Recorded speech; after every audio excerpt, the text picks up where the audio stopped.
2013 헌다 1 사건을 아십니까? 법무부가 통진당에 대한 위헌 심판 제소를 헌법재판소에 청구했습니다.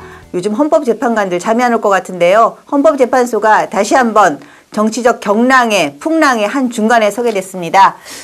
안녕하셨어요? 안녕하세요. 요즘 헌법재판관들 심정이 어떨까요? 아마 굉장히 좀 복잡다난한 생각이에요. 본인에게 어떤 굉장히 그 역사적으로 중요한 재판에 그 판결을 하게 된 권한을 주어지고 그 책무가 주어졌다는 것도 느낄 거고, 한편으로 가슴 벅차면서도 한편으로는 되게 또 부담감을 많이 느끼시겠죠. 네. 워낙에 민감한 사안이기 때문에요. 국민들이 보고 있는 눈도 되게 많고, 정치권에서 해당되는 심판의 결과에 따른 정치적 파장이 엄청날 거기 때문에 그건 충분히 예상할 수 있잖아요. 물론 뭐 정치권에서 압력을 가하거나 뭐 그러지는 않겠지만 헌법재판소를 너무 쉽게 보시는 거 아닙니까? 헌법재판소는 우리나라의 헌법을 다루는 헌법에 근거해서 판결을 하는 곳이에요. 예, 뭐 정치적 사법기관이라는 얘기를 하죠. 그러니까 사법기관이긴 하지만 정치적인 판단을 한다는 의미에서 정치적 사법기관이라고는 하는데, 뭐 구체적으로 압력을 행사하고 안 하고가 아니라 연일 계속되는 언론의 보도가 아마 그 자체가 압력이 되지 않을까. 뭐 부담감을 작용을 할 겁니다. 심적으로는 엄청난 부담이 될 것 같은데요. 그 간단하게 내용을 좀 정리해 주시죠. 통합진보당의 그 어떤 위헌정당 해산 심판 청구의 건이라고 얘기를 하죠. 뉴스를 보면은 2013 헌다 1. 굉장히 빠른 시간 내에 급격하게 진행이 되고 있습니다.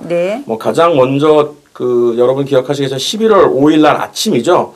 11월 5일 아침에 그 인터넷 뉴스라든지 이런 쪽의 속보로 서울 정부총사에서 정홍원 국무총리 주재로 제47회 국무회의가 개최되었습니다. 이때 뜬금없이 갑자기 황교안 법무부 장관이 긴급 안건이라고 해서 하나의 안건을 상정을 하는데요. 그게 바로 제목이 위헌정당 해산 심판 청구의 건이라고 해서 그 안에는 이제 통진당 얘기가 그 제목에는 들어가 있지는 않습니다만 이게 상정을 합니다. 그래서 당시에 정홍원 국무총리 주재로 하는 국무회의에서 국무위원 심의 의결로 이게 전격 통과됐고요. 당시에 뭐 국무회의 이제 수장인 박근혜 대통령은 이제 서울업 순방 중이어서 해당 건에 대한 그 보고를 받으시고 전자결재로 서명을 하신 후 재가를 하신 후 바로 12시가 되기 전이죠. 헌법재판소에서 공식 발표로는 오전 11시 57분이라고 얘기를 합니다. 법무부에 11월 5일 11시 57분에 헌법재판소에 이때는 이제 통합진보당 해산 심판 청구를 하게 됩니다. 법무부도 공식 발표를 하고 이후에 기자회견도 진행을 했고요. 다음 날 이제 2013년 11월 6일 다음 날 헌법재판소에서는 그 본 사건에 대한 주심으로 그 이정미 헌법재판관을 결정을 하게 됩니다. 전자추첨에 의해서 결정했다고 그렇게 발표가 났어요. 이제 사안이 민감하고 또 정치적으로 또 충격이 크다 보니까 보통 협의에 의해서 이런 중요한 사건은 협의에서 정하는데 재판관들이 다 부담스러운 거예요. 그러니까 이제 주사위 굴리듯이 전자추첨했다고 서로 안 하겠다고 그러시니까 이제 아마도 그건 이제 뭐 내규에 의해서 그런 거다라고 얘기를 해서 이제 모든 사람들이 이정미 헌법재판관이 도대체 누구냐에 대해서 초미의 관심이 또 검색어 1위가 올라왔죠. 당일날 또 통진당에서는 급격한 그 굉장히 격렬하게 반대를 하면서 오병호 원내대표를 비롯한 국회의원, 해당 소속 국회의원 6명 전부 다가 본청에서 삭발을 하게 됩니다. 당시에 이제 이정희 대표는 없어요. 거기에는 삭발을 안 하셨고. 이정희 대표는 왜 삭발을 안 한 걸까요? 뭐 머리를 이제 삭발을 하시면 좀 이미지가 좀 안 좋아지시려는지 모르겠습니다. 근데 저는 이정희 대표가 삭발을 안 했다라는 것보다 이제 그거를 생중계했다는 사실이 또 신기하게 낚여지더라고요. 그래서 다음 날 이제 그 이틀째죠. 사건 발생 이틀째라고 얘기를 하겠습니다. 이제 11월 7일 날 헌법재판소 재판관 9명이서 이제 이정미 재판관 주심하에 처음으로 이제 평의를 개최를 합니다. 그래서 통합진보당 해산 심판에 대한 심리 절차를 최초로 논의를 하셨고요. 그 다음에 법무부와 통진당에 각각 이제 법무부 쪽에 해당하는 입증 자료를 제출을 해라. 그리고 통진당에 해당하는 답변서를 제출을 하라고 요구를 하게 됩니다. 공식 요구를 하셨고, 그 다음에 다음 날 법무부가 뭐 어마어마하죠. 뭐 카트로 실어서 가져갔다는데 8,000페이지 어마어마하죠. 카트로 실어서 냈다고 하는데 뭐 법무부 쪽에서는 이제 증거 제출을 즉각 제출을 했고, 통진당 측에서는 뭐 그 법률에 의거한 30일 기한 내에 제출하겠다라고 현재까지로는 이제 뭐 답변서를 제출하지 않고 있는 상황이고요. 뭐 현재까지 지금 그게 진행되고 있는 상황입니다. 각 당의 반응을 좀 보죠. 이제 새누리당은 법무부의 그 정부의 그 신중한 판단이었고 그 불가피한 결정이었다.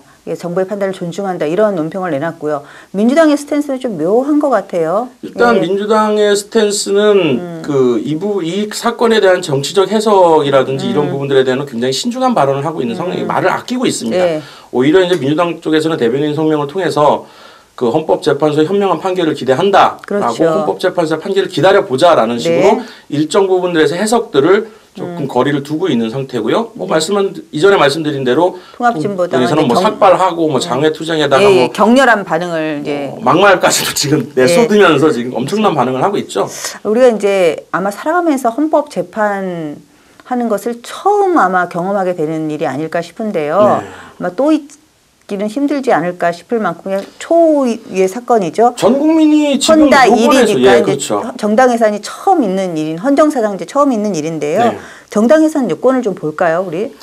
일단 헌법재판소 요건 이제 정부에서 발표한 청구하면서 청구 취지를 잠깐 보겠습니다. 예, 그러세요. 정부에서는 진보당 전체가 종북 정당화해서 헌법의 근간인 자유민주적 기본질서에 위배된다라고 밝혔습니다. 특히 이제 진보당 소속 인사들이 민주노동당 창당 시절부터 지금까지 세력 확대하고 당권 장악을 위해서는 북한의 지령을 받아왔다라고 또 공개적으로 발언을 했고요. 근데 여기에서 보면 근거가 되는 조항이 이제 두 가지 조항입니다. 헌법 제일 먼저 우리나라의 제일 기본법인 헌법의 제8조 4항을 들고 있습니다.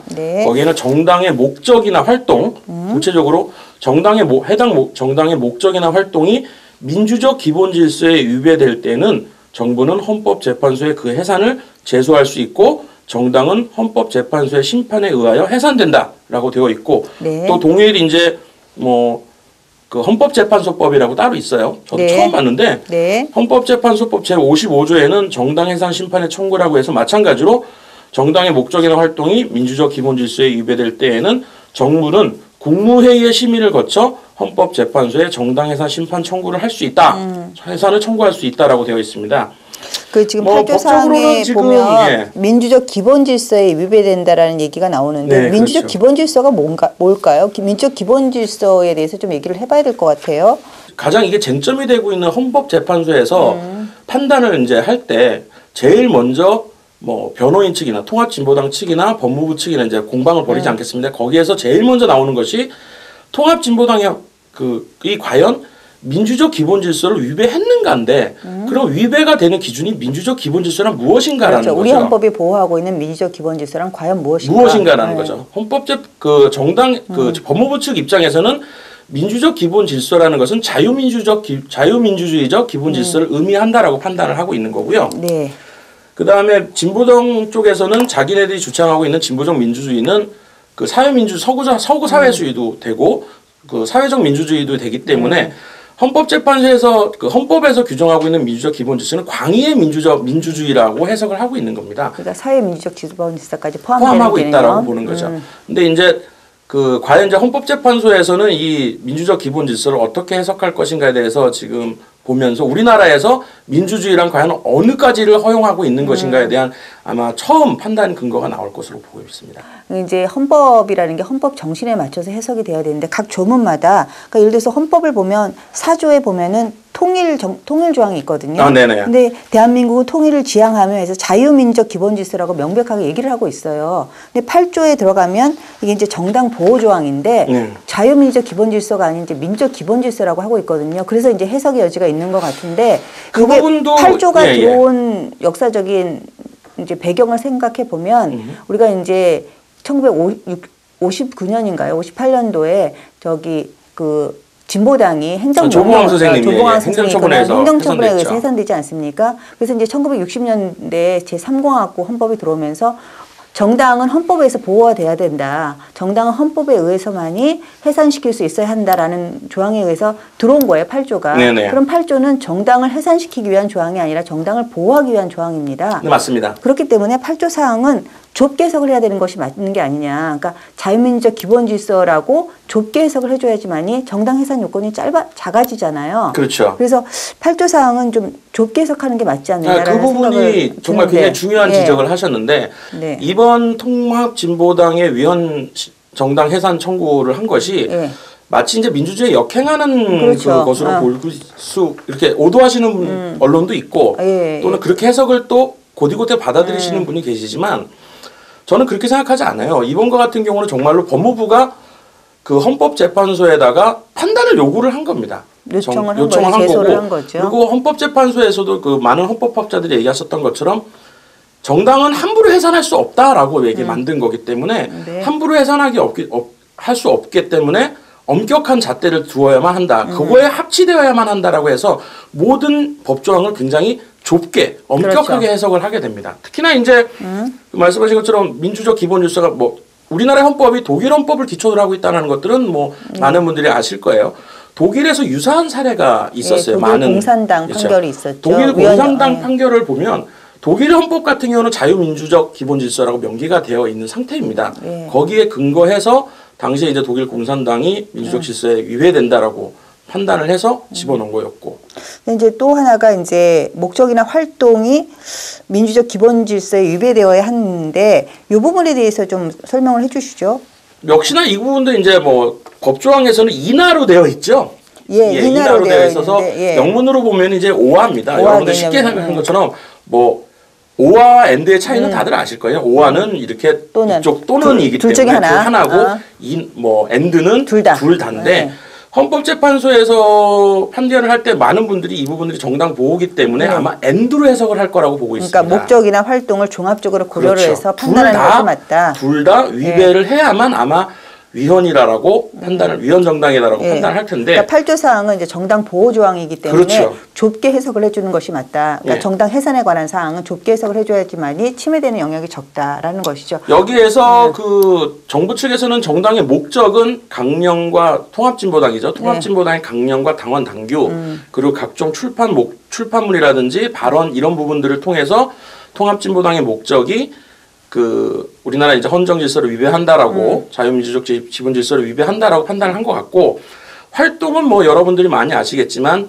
통합진보당의 뭐 활동 중에 뭐 요즘 가장 문제가 되고 있는 아로 사건이죠. 아로 사건이 구체적으로 그 통합진보당의 공식적인 활동이다라고 판단을 하고 그것이 이제 우리나라의 민주적 기본 질서의 위헌 내란죄까지 적용을 하면서 위배됐다라고. 그러니까 통합진보당의 목적은 강령을 통해서나 강령이나 여러 가지를 통해서 목적도 위배된다고 판단을 하고 구체적인 활동 부분들의 증거는 아로 사건이라든지 그 이후에 국가도안법 여러 가지 위반 사항들을 묶어서 둘 다 되니까 이 정당은 위헌 정당이다.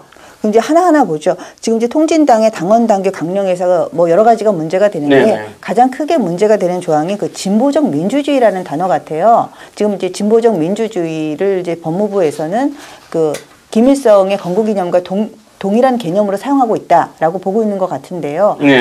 뭐 또 통합진보당 김재현 대변인은 자기 당의 강령도 안 읽었는지 진보당 강령에는 진보적 민주주의라는 단어가 없다. 한 언론 인터뷰에서 밝혀가지고 거짓말 논란이 일기도 했었는데요. 진보적 민주주의 어떻게 봐야 될까요? 통합진보당의 그 강원 당규에 보면 정부에서 문제점으로 지적하고 있는 것들은 이 부분입니다. 강령의 이제 맨 첫 부분에 일하는 사람이 주인되는 세상을 열어나갈 것이다 라는 부분이 있습니다. 정확하게. 이 부분이 이제 특정 계급 정당을 표방을 하고 있는 거다라고 판단을 하고 있는 거고요. 그 다음에 뭐 여기 이제 똑같이 말한 것처럼 통합진보당은 일하는 사람이 주인되는 자주적 민주정부를 세우고 민중이 정치, 경제, 사회, 문화 등 사회생활 전반의 진정한 주인이 되는 진보적 민주주의 사회를 실현하겠다라고 해서 진보적 민주주의라고 하는 그 구체적인 그 단어에 대해서 문제점을 제기를 하고 있어요. 이 진보적 민주주의라는 단어가 굉장히 좋은 단어라고 여러분들 생각을 하실 텐데 뭐 고지고대로 해석하면 굉장히 좋은 단어인데 문제가 되는 부분들은 좋은 말 다 들어가 있으니까 진보도 들어가 있죠. 민주주의도 들어가 있고. 근데 문제가 되는 부분들은 이게 김일성이 북한의 건국기념으로 제시한 단어와 일치한다라는 겁니다. 지난 김일성이 이제 뭐 지금은 뭐 이 세상 사람이 아니지만 1945년 10월 달에 한 강연에서 이런 말을 했어요. 정확하게. 진보적 민주주의가 인민에게 자유와 권리를 주고 나라의 완전한 자주독립을 주장한다라고 강연을 했습니다. 그 강연 이후에 진보적 민주주의는 북한의 건국이념화되고 공식적으로 발표가 됐습니다. 그러니까 상당히 좋은 말, 아까도 말씀드렸지만 좋은 단어, 진보도 들어가고 민주도 들어가고 다 들어가서 언뜻 보기에 좋은 것 같아 보이지만 우리가 이제 북한이 주로 쓰는 말, 우리가 잘 안 쓰는 말 중에 동무라는 단어가 있잖아요. 그렇죠. 그러니까 동무가 굉장히 친구, 뭐 이래가 좋은 단어긴 한데 동무란 말 잘 안 쓰지 않습니까? 거의 그렇죠. 안 쓰죠. 그러니까 북한에서 쓰는 단어기 때문에 우리가 여러 가지 이제 오해의 소지도 있고 편견도 갖고 있고 그 단어가 좀 이미지가 있어 잘 안 쓰는데 통합진보당이 통합진보당 설명은 조금 다릅니다만 아무튼 그 김일성의 건국이전과 동일시대에서 사용되고 있는 진보적 민주주의라는 얘기를 당원 당규 강령에서 정확하게 표현을 하고 있습니다. 또한 그 정부에서 만약에 그 진보적 민주주의만 하고 걸고 넘어갔다라면 정부에서 조금 그 너무 과잉 대응한 그렇죠. 것이 아닌가라는 부분들을 얘기를 할 텐데 요거 말고 정부에서는 또 다른 부분들도 지금 많이 걸고 넘어졌어요. 강령 네. 정부에서. 11조인데요. 민생 중심의 자주 자립 경제체제 실현을 위하여라고 하는 소제목 하에 11조에 국가기관산업 및 사회서비스의 민영화 추진을 중단하고 국경무화 등 사회적 개입을 강화해 생산수단의 소유구조를 다원화하며 공공성을 강화한다라고 명확하게 되어 있습니다. 네. 이 부분이 지금 그 법무부 해석에서는 북한의 헌법에 그 사유재산 공유와 이 부분하고 그렇죠. 합치한다라고 판단을 하고 있는 것 같고요. 또 하는 부분은 뭐냐면 이 안에 보면 국가보안법 해제, 즉 44조입니다. 네. 자주와 평화가 보장되는 한반도와 민족의 통일체제를 향해라고 하는 그 소제목 하에 44조에 휴전협정을 평화협정으로 대체하는 등 한반도와 동북아의 비핵 평화체제를 조기에 구축하고 이와 연동해 주한미군을 철수시키고 종속적 한미동맹체제를 해체하여 동북아 다자평화협력체제로 전환한다라는 구절이 있습니다.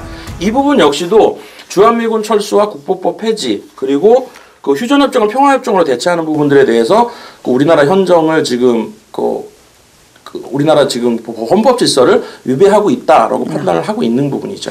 그래도 무엇보다도 중요한 게 지금 이제 아로 조직을 통진당 활동으로 볼 수 있을 것이냐인 것 같아요. 네. 예. 통진당 일단 기본적으로 통진당은 아로에서 활동은 내란죄 음모가 아니다라고 일단 주장을 하고 있고 네. 두 번째로 혹시나 그렇다 하더라도 뭐 이프죠. 그렇다 하더라도 그 개별 행위는 곧 그 정당의 그 공식 활동이 아니다. 그 통진당하고 아로는 별개의 조직이기 때문에 뭐 아로 활동을 통진당 활동으로 보지 말아라 이렇게 하는 통진당 입장입니다. 입장에서는 뭐 그렇게 얘기할 수밖에 없겠죠. 아로는 우리 활동인이다. 뭐 네. 이렇게 얘기가 되면 뭐 바로 인정하는 게 되니까 통진당 쪽에서 이제 그렇게 반박할 수밖에 없을 것 같은데. 그런데 지금 여기서 중요한 네. 보고서 하나가 있습니다. 지금 뭐 네. 여러분들 뭐 저도 이거 처음 받긴 했는데 헌법재판소에서 지난 2004년에 그 정당 해산 심판제도에 관한 연구라고 해서 그 용역을 줘서 연구한 결과를 한 보고서가 있습니다. 그 보고서에 방금 말씀하셨던 개별 행위도 적극 대처 안 했으면 당 행위로 간주한다라고 하는 그 연구 보고가 있어요. 정확한 전문을 제가 좀 읽어보면요. 논란의 가장 큰 쟁점은 사실 이제 일부 당원하고 그 이석기 의원을 비롯한 그 일부 당원과 소속 의원의 행위가 잘못됐다 하더라도 이거 정당 전체의 문제를 볼 수 있느냐라는 질문에 이렇게 대답을 합니다. 정당에 속한 기관의 행위는 곧 정당의 행위로 보아야 하고 당의 지도부, 주요 당직자, 그리고 정당의 출판 관련 조직, 지구당 등 지역 조직의 행위도 포함된다라고 판단을 했습니다. 또한 문제는 그쪽에서 주변한 것처럼 이거는 정당 노선과 별개의 것이다. 우리의 노선과 일치하지 않는다라고 개인적인 행동이다라고 주장이 됐다 하더라도 그럼 과연 이게 정당 해산과 연계될 수 있느냐? 있다라고 보는 거예요. 다만 전제 조건이 있죠. 당이 그 행위를 묵인하거나 네. 지원 또는 비판하고 출당 등 출당이라든지 탈당이죠. 네. 탈당이 아니라 출당이죠. 해고하는 것처럼 출당 등 정당으로서 가능한 조치를 취하지 않았을 때는 그 행위를 정당이 인정한 거라고 보고 정당 행위로 간주한다라고 분석을 했습니다. 근데 지금 아로 조직 활동에 대해서 통합진보당 김재현 의원도 참석을 하시고 통진당에서 그 아로 사건을 진행을 하면서 이 부분들을 뭐 이석기 의원 출당시키거나 하지는 않았잖아요. 뿐만 아니라 지금 이정희 당대표가 지금 그 사건의 변호인단으로 활동을 그렇죠. 하고 있죠. 이런 상황에서 아로 조직 그 헌법재판소에서 판단할 때는 아로 조직의 활동이 위헌이라면 통합진보당 전체 조직이라고 판단을 하고 전체 의중이라고 판단하고 위헌이다라는 판단을 할 확률이 되게 높아지는 거죠. 그런 연구 결과에 의하면 그런 결론이 높아질 것 같은데 거기다 또 이정희 통합진보당 대표 같은 경우에는 보면은 이제 최근에 그 박근혜 대통령한테 박근혜 씨라는 표현을 하면서 또 김정일 위원장한테는 꼬박꼬박 김정일 그렇죠. 위원장이라는 그러니까 얘기도 하고요. 또 이제 뭐 이정희 씨가 참 정부적인 감각이 떨어지는 것 같아요. 유신에 관해서는 뭐 극렬하게 비판을 하면서 그 김일성 부자의 그 3대 세습이죠. 3대 세습이라든지 인권 유린, 인권 탄압에 대해서는 침묵하고 있잖아요. 거기에 대해서 뭐 일부 언론 보도에 가면 뭐 대답하지 않는 것이 자신의 신념이다 뭐 이런 표현도 쓰고 있는데 그런 저러한 것에 의하면 아무튼 아로 조직이 그 통진당 조직으로 보게 될 확률이 좀 높아지겠군요. 근데 지금 이번에 이제 헌다 1 사건 정당 해산 심판만 청구한 것이 아니라 가처분, 그러니까 정당 해산 결정이 내려지기까지 상당한 기일이 소요되기 때문에 그 이전까지 통진당의 활동을 정지시켜달라는 가처분 신청도 같이 했어요. 네, 맞습니다. 그래서 15일 날이죠. 15일 날이 이제 그 정부 보조금이 정당 보조금이 나가는 날이기 때문에 15일까지 가처분 결정을 내려달라고 했는데 이 가처분은 어떻게 생각하세요? 가처분이 인용될 가능성이 좀 있을까요? 일단 정부에서 가처분 신청을 한 거는 정당 활동을 금지해달라는 얘기를 한 거죠. 정당 해산을 신청했는데 그 사이에 자기네들이 정당을 해산을 하고 자기네들이 자체 해산을 하고 새로운 정당을 만들거나 당원 당규 바꾸거나 강령좀 바꾸거나 정당 이름 바꾸거나 그렇죠. 이러면 이제 무의미해져 버리기 때문에 그리고 당원들의 어떤 출당과 입당에 관련된 모든 행위 자체도 금지하게 돼서 그것 금지하고 또 정당 보조금도 지급을 정지시키고 사실상 정당에 대한 어떤 그 식물인간 선언을 요청을 한 거죠. 예. 근데 이게 가처분이 인용될까요? 헌법재판소는 가처분 인용에 대해서 조금 짠 편이던데. 일단은 그 본 위원정당 해산 심판관 같은 경우는 헌법재판관이 우리나라에 총 9분이 계십니다. 9분이죠. 대통령이 3분. 그렇죠. 대통령이 3분. 그다음에 사법부에서 3분, 그렇죠. 입법부에서 3분을 이렇게 추천하게 돼요. 3부 아니라 3부에서 하는 거라고 그래서, 이렇게 333에서 대통령이 3분을 추천하시고요. 사법부에서 그 대법원장이 3분을 추천하시고 여당, 야당, 그리고 여야 합의. 입법부에서 3분을 추천하니까 여당이 1명, 야당이 1명, 합의로 1명 이렇게 이제 추천이 되죠. 근데 거기에서 본 그 정당 해산 심판은 3분의 2 이상 찬성이기 때문에 그렇죠. 6명. 최소 6대 3이 돼야 됩니다. 6대 3이 됩니다. 근데 가처분 신청은 좀 요건이 좀 달라요. 가처분 요건은 이제 일반 요건이라서 과반수 넘으면 되죠. 5명. 7명입니다. 그러니까 7명이 참석을 해서 과반수 찬성이죠. 과반수 찬성이기 때문에 그 본안에 비해서는 조금 더 좀 완화되었다라고 볼 수 있는 거죠. 그렇죠. 이제 조금 쉽게 일 수가 있는데 근데 보니까 헌법재판소가 생긴 이후에 가처분 신청이 1,600건이 있었어요. 그 중에서 가처분 신청이 인용된 게 뭐 4건인가 밖에 안 됩니다. 그러니까 헌법재판소는 가처분 인용에 대해서 굉장히, 법원 같은 경우는 가처분 인용을 좀 쉽게 해주시는 편인데, 헌법재판소는 굉장히 좀 잘 가처분 인용을 안 해주시는 것 같아요. 근데 법무부에서는 이번에 가처분 신청까지 하면서 가장 문제가 아마 재정적인 문제를 그 생각을 하는 것 같아요. 특히나 이제 통합진보당에 정당 보조금이 지금까지 통합진보당이 창당 이래로 받은 금액이 한 100억 원 가까이 됩니다. 전부 다요? 창당부터 시작해서 창당 이후 받은 건 정확하게 96억 얼마가 되는데요. 이렇게 보면 작년 한 해 받았던 국고보조금이 정확하게 이제 74억 9,400만 원이고요. 작년에 이제 특히 대선이 있었기 때문에. 그렇죠. 작년에 그것도 이제 이정희 대표가 바로 직전에 사퇴하면서도 보조금 다 받았죠. 보조금 받고 바로 사퇴해버려가지고 정확하게 먹튀 논란이 일었죠. 27억 3,465만 원을 그 대선 때 대선 보조금으로 이정희 대표가 먹튀하셨죠. 그 다음에 올해는 3분기까지 20억 5,381만 원 받았고요. 그 다음에 15일 날이죠. 그 해산시 청구하고 나서 열흘 뒤에죠. 그렇죠. 시기로 따지면 15일 날 청구했으니까 열흘 뒤면 4분기 국조 보조금이 6억 8,400만 원이 지급이 됩니다. 근데 이제 뭐 정부에서는 15일 전에 뭐 가처분 신청해서 6억 8,400만 원 뭐 달라 하는 건데 뭐 안 주겠다라고 하는 건데 그 돈 갖다 무슨 짓 할지 몰라서 그렇죠. 그렇다고 하는데 현실적으로는 사실 15일까지는 좀 어려울 것 같고요. 어려울 것 같고. 그러니까 이제 뭐 헌법재판소가 가처분 인용에 굉장히 인색한 면도 있고 또 현실적으로 날짜가 너무 촉박해서 인용은 좀 어려울 것 같다라고 생각을 하시는 거죠. 이 해산은 어떻게 될까요? 지금 사실은 이런 사건에 대해서는 헌법재판소법에 규정이 있긴 합니다. 180 이내에 결정을 내려야 한다는 결정이 있긴 한데 그것이 꼭 해야 되는 강행 규정은 아니기 때문에 이런 민감한 사안에 대해서는 시간이 상당히 걸릴 수도 있거든요, 사실. 일단 정당 해산은 어떻게 그래서 뭐 만약에 재판관이라면 어떻게 결정하시겠어요?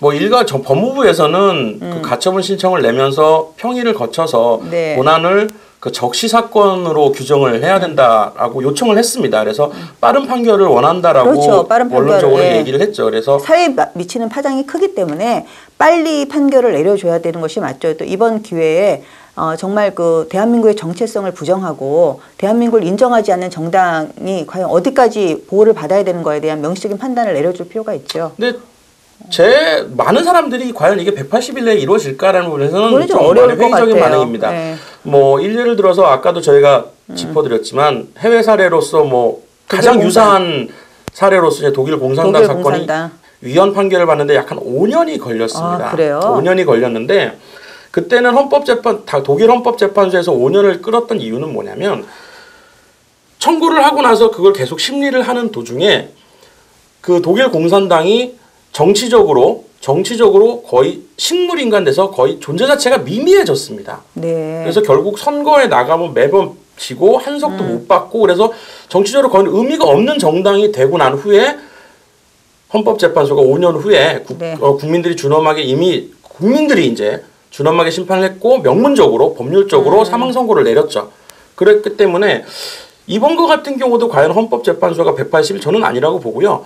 충분히 양쪽의 그 구두변론을 하면서 게다가 또 이번에는 헌법재판소법에 따라서 공개가 되어 있습니다. 변론이. 그래서 그 국민들이 그 진행 과정들을 끝까지 다 보면서 실제적으로 국민들이 판단을 통진당의 선거로 심판을 하면서 통진당 자체가 뭐 자연적으로 해산되거나 뭐 이미 그 탈당하시는 분들도 많이 생기고 있고 네, 그래서 그렇죠. 자연적으로 하고 그 이후에 이제 좀 지난 다음에 헌법재판소가 게다가 또 아로 사건이 아직 1심도 진행이 되지 않았습니다. 네. 그래서 아로 사건이 1심과 2심 대법원까지는 몰라도 최소한 항소심까지의 판단 결과를 지켜본 후에 그 헌법재판소에서 뭐 자신의 판단을 내리지 않을까라는 생각을 합니다. 그래서 저도 아마 박근혜 대통령이 지금 임기 중에 뭐 임기 말 때쯤 돼서야 이제 아마 판결이 나지 않을까라는 생각을 합니다.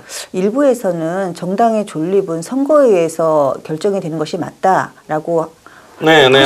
그 부분이 있어요. 이제 어떻게 생각하세요? 그 원칙적으로는 저는 이렇게 생각합니다. 우리나라에는 정당 활동을 보장을 하고 정당 민주주의가 기본이잖아요. 그리고 정당은 우리가 지금 아직 다양한 정당이 존재를 해야 되는 거고 맞는 거고. 근데 다양한 정당이 존재해야 되지만 국가의 정체성, 대한민국의 정통성을 부정하고 대한민국의 정체성을 부정하는 정당은 있으면 안 되죠. 그렇죠. 굳이 그런데 헌법재판소법과 헌법에 정당 해산에 관한 규정을 넣었던 이유를 또 생각을 하셔야 되는 부분이에요. 따라서 이거는 법무부가 뭐 예를 들어서 이 부분을 할 때 시일의 어떤 시간의 문제점, 뭐 여러 가지 뭐 진행하는 과정수의 무리수 이런 부분들의 얘기는 뭐 법무부 자체의 어떤 좀 미흡함 이런 부분들은 지적을 할 수 있지만 법률적인 부분에 대해서 정부가 헌법재판소에다가 판결을 청구한 부분들은 특별한 그리고 또 헌법재판소는 그걸 판단할 권리가 있고요. 의무가 있는 거죠. 의무가 있기 때문에 근거가 있기 때문에 이 부분에 대해서 이거는 뭐 선거권 국민의 참정권과 뭐 이런 부분으로 해결을 해야 된다라는 부분들은 좀 맞지가 않고요. 게다가 우리나라의 그 헌법상에 보면 자유민주주의 체제 하에서 일부의 어떤 그 국민의 기본권들을 제한할 수 있다라는 규정이 명확하게 있습니다.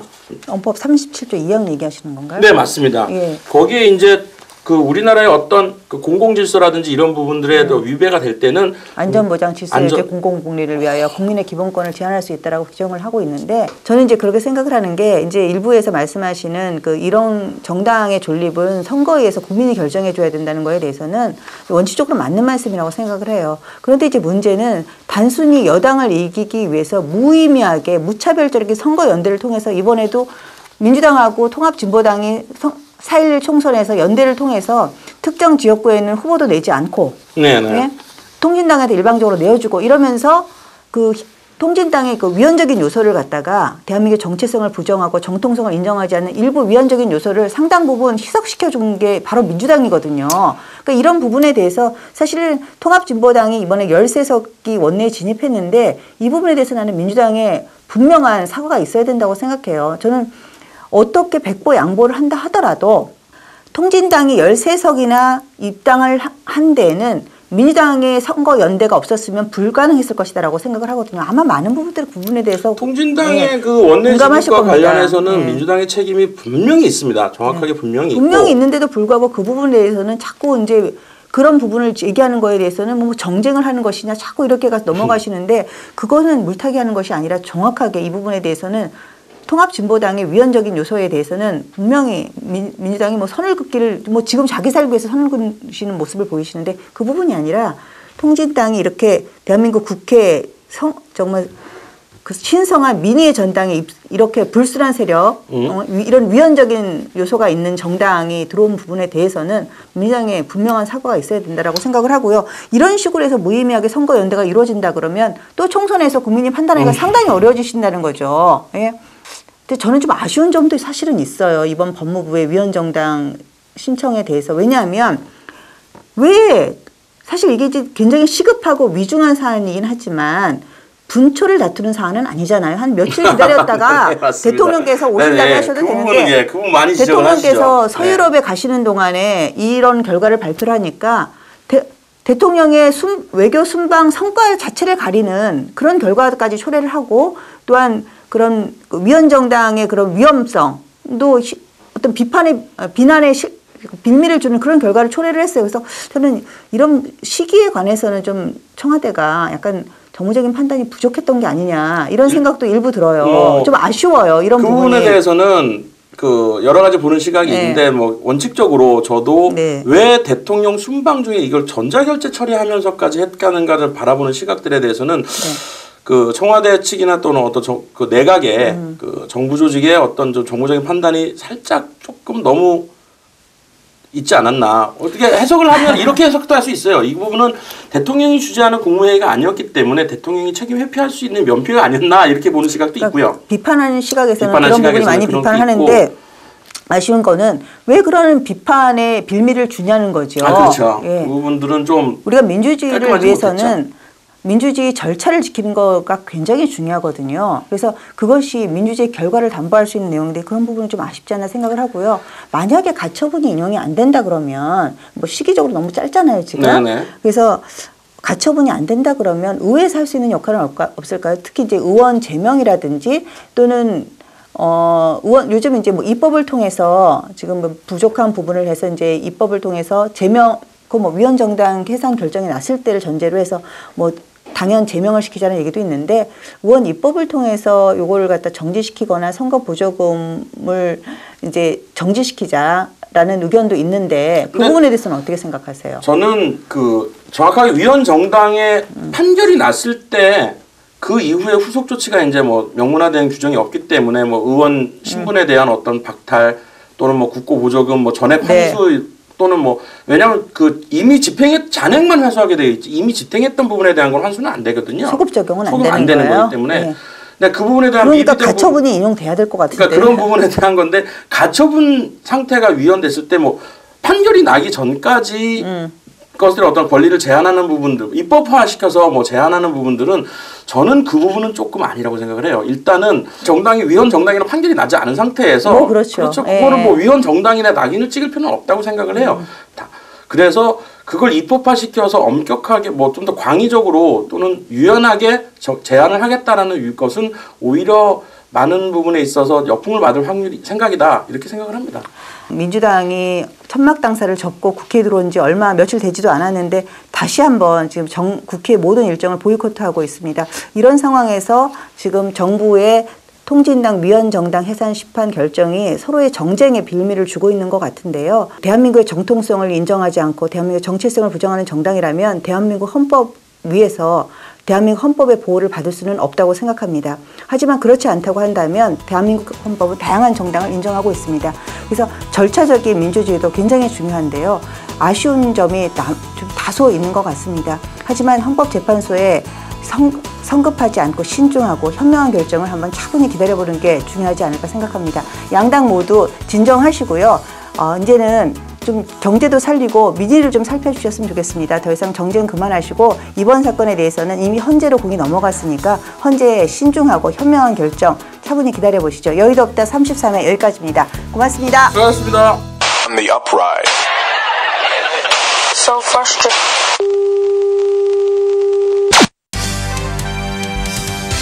이슈업, 이슈다운 시사정치 팟캐스트 여의도 없다. 트위터 골뱅이 없다 2012가 여러분의 다양한 멘션을 기다립니다. 골뱅이 UPDA 2012. 여의도 없다의 트위터는 365일 24시간 열려 있습니다.